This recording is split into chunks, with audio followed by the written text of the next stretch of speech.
Hello, in this video I'm going to go over the difference between this and this.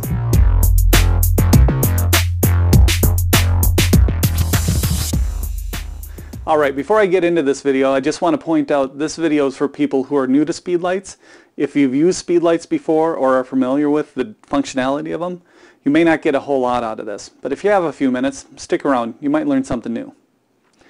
Alright, to get started, the difference between this and this is about 260 bucks. So the Nikon SB-700 retails for about $325 US.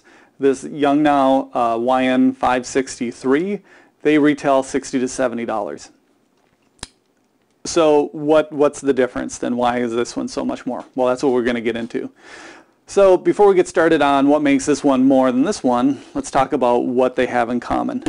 Both of them have this rotating head. The flash can be turned and angled at different directions.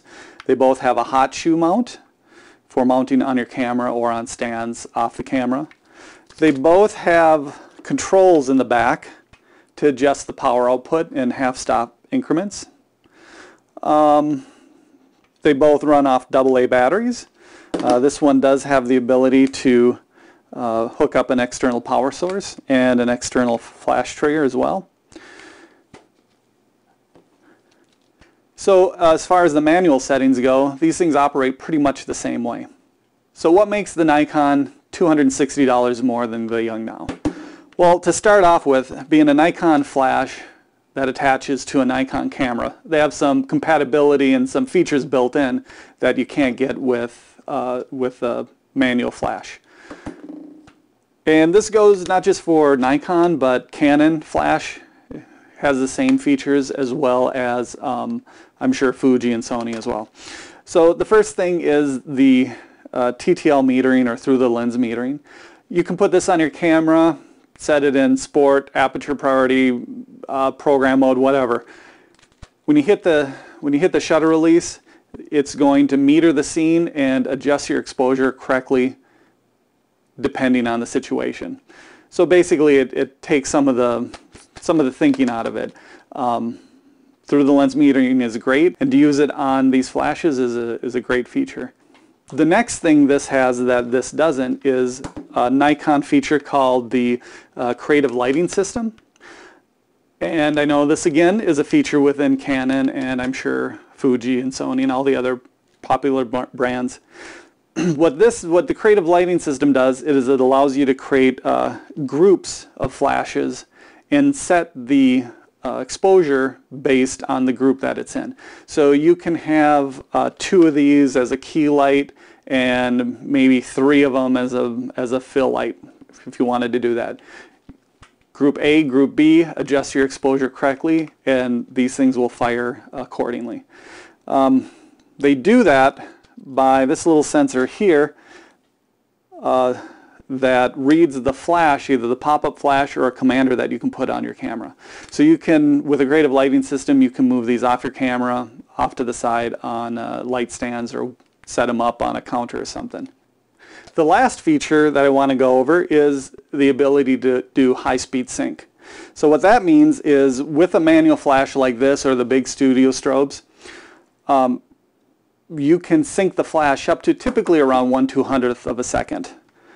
Great in the studio, but if you're out in the bright sun and you want to use a fill light, or you're trying to capture something moving real fast, it's helpful to go to a higher shutter speed. With the Nikon flash and the Nikon camera, or again Canon flash and Canon camera, you can do a high-speed sync, so you can make your flash work at a speed that's higher than that 1/200th of a second. Details of that, there's a lot of videos out there on why that 1/200th of a second is important. But just to be known that you can go to a higher sync speed with these with a branded flash and camera combination. So is it worth it? Is it worth the extra $260 for the Nikon, or even more if you're going with the SB-900 instead of the 700, versus the $70 Yongnuo, or I know newer, and there's a few other manufacturers that make similar flashes? For me, the shooting that I've done, I've used this a lot, and matter of fact, this is broke. It doesn't work anymore. when it first broke, I was pretty disappointed that it failed, but then it dawned on me that I have been using this as the key light in most of my studio shoots, and it's been working at, it's probably fired thousands of times. The bulbs in here, they have a finite life. They're not going to last forever.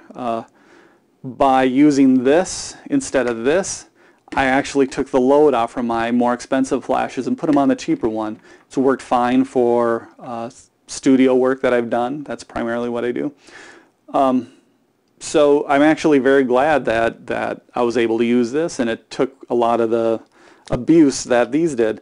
Another thing, I have another one of these that I dropped. You cracked the screen. Luckily it still works, but if I'm in a studio and I'm trying to tape a light up someplace precarious, I'd rather do that with a $70 flash than a $325 flash.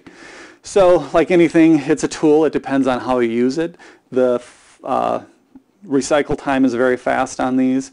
It's consistent output, works great. I really like them. I will be buying replacement for this, but I still love to go back to these if I'm outdoors.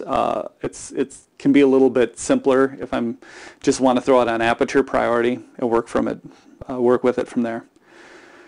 One thing that I would like to point out, a lot of the features, TTL metering, let's see what else, high-speed sync, the remote trigger with the optical, with a pop-up flash on your camera. Yongnuo, Newer, and the other non-branded flash manufacturers have products that are very similar. They'll do off-camera flash, high-speed sync, TTL metering, and a nice thing about those compared to this is they use a radio frequency instead of the actual flash. So with the Nikon, it's going to trigger this by the actual flash on the camera, which means it has to be line of sight, and you're kind of limited with that. With some of the off-brands, and I believe I heard that Canon also does it, they use radio frequency instead, so it's a little bit more flexible. So I hope that helps you decide what kind of flash to buy next. Thanks for watching.